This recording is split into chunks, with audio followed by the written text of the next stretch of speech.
Hello students, আমি Nitish sir জ্ঞানজ্যোতি coaching সেন্টারের পক্ষ থেকে তোমাদের প্রত্যেককে জানাই আরো একবার স্বাগত। তো স্টুডেন্টস, আজকে আমি তোমাদের সঙ্গে আলোচনা করব এনইপি 4 ইয়ার আন্ডার গ্র্যাজুয়েট প্রোগ্রামের অধীনস্থ যে সমস্ত ছাত্রছাত্রীরা যারা নর্থ বেঙ্গল ইউনিভার্সিটি আন্ডারে বিভিন্ন কলেজগুলোতে সেকেন্ড সেমিস্টারে পড়াশোনা করছো মেজর অথবা মাল্টিডিসিপ্লিনারি কোর্স নিয়ে, কিন্তু মাইনর হিসেবে বা তোমার ডিএসসি হিসেবে রেখেছো পলিটিক্যাল সায়েন্স, যারা তাদের জন্য আজকে সাজেশন 2026 নিয়ে আমি আলোচনা করব। তোমাদের কোন কোন প্রশ্নগুলো পড়তে হবে সেই নিয়ে বিস্তারিত আলোচনা করার পূর্বে তোমাদেরকে বলে রাখি, যারা এখন আমাদের চ্যানেলটিকে সাবস্ক্রাইব করনি, সাবস্ক্রাইব করে পাশে থাকা বেল আইকন অল প্রেস করে রাখো, যাতে নেক্সট টাইম থেকে কোনো ভিডিও আপলোড করলে তার নোটিফিকেশন তুমি সবার আগে পেতে পারো। এছাড়া যারা ভাবছো যে অনলাইনে তোমরা আমাদের ক্লাস জয়েন করবে, নোটস নেবে, তারা অবশ্যই যোগাযোগ করো আমাদের অফিসিয়াল নাম্বার 7076398606 নাম্বারে অথবা 6295916282 নাম্বারে।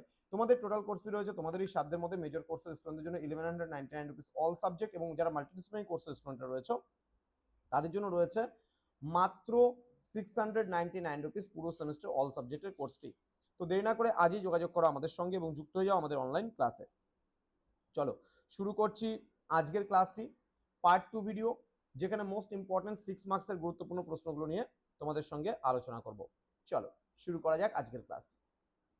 6 নম্বরের প্রথম প্রশ্ন হচ্ছে ভারতীয় গণপরিষদের লক্ষ্যগুলি আলোচনা করো।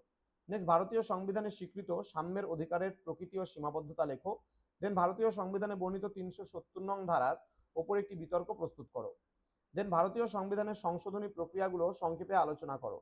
নেক্সট, ভারতীয় সংবিধানে স্বীকৃত স্বাধীনতার অধিকারের প্রকৃতি ও সীমাবদ্ধতা লেখো। দেন ভারতীয় সংবিধানের প্রস্তাবনার গুরুত্ব আলোচনা করো। নেক্সট, ভারতীয় সংবিধানের 4th অধ্যায়ে বর্ণিত বিভিন্ন নির্দেশমূলক নীতিগুলি আলোচনা করো। 73তম সংবিধান সংশোধনের মুখ্য বৈশিষ্ট্যগুলি আলোচনা করো। নেক্সট রয়েছে ভারতের সংবিধানের মুখ্য বৈশিষ্ট্যগুলি আলোচনা করো। ভারতের অঙ্গরাজ্যের মুখ্যমন্ত্রীর ক্ষমতা ও পদমর্যাদা আলোচনা করো। দেন ভারতবর্ষে হাইকোর্টের এখতিয়ারগুলি কি কি সংক্ষেপে তা আলোচনা করো।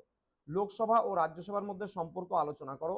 দেন ভারতীয় সংবিধান নির্বাচন কমিশনের গঠন ও কার্যাবলী আলোচনা করো। দেন বলছে ভারতীয় রাজনীতিতে জাতি প্রথার ভূমিকা সংক্ষেপে আলোচনা করো। নেক্সট, ভারতীয় রাজনীতিতে ধর্মের ভূমিকার সংক্ষিপ্ত বিবরণ দাও। দেন রাষ্ট্র পরিচালনার নির্দেশমূলক নীতিগুলো কি কি। দেন সুপ্রিম কোর্টের এখতিয়ারভুক্ত এলাকার উপর একটি নিবন্ধ রচনা করো। নেক্সট রয়েছে ভারতীয় হাইকোর্টের গঠন ও কার্যাবলী আলোচনা করো, অথবা দিয়ে বলতে পারেন ভারতের মহাধর্মাধিকরণের গঠন ও কার্যাবলী আলোচনা করো। তো এই ছিল আজকের ক্লাস, যেখানে আমরা 100% কমন 6 মার্কসের প্রশ্নগুলো নিয়ে আলোচনা করলাম। তো তোমরা যারা এখনো পর্যন্ত আমাদের চ্যানেলটিকে সাবস্ক্রাইব করনি, সাবস্ক্রাইব করে পাশে থাকা বেল আইকন অল প্রেস করে রাখো, যাতে নেক্সট টাইম থেকে কোনো ভিডিও আপলোড করলে তার নোটিফিকেশনগুলো তুমি সবার আগে পেতে পারো। দেখা হবে খুব তাড়াতাড়ি আরো একটা নতুন ক্লাস নিয়ে তোমাদের সঙ্গে। তোমরা প্রত্যেকেই ভালো থেকো, সুস্থ থেকো। Thank you so much, thanks for watching after all, thank you.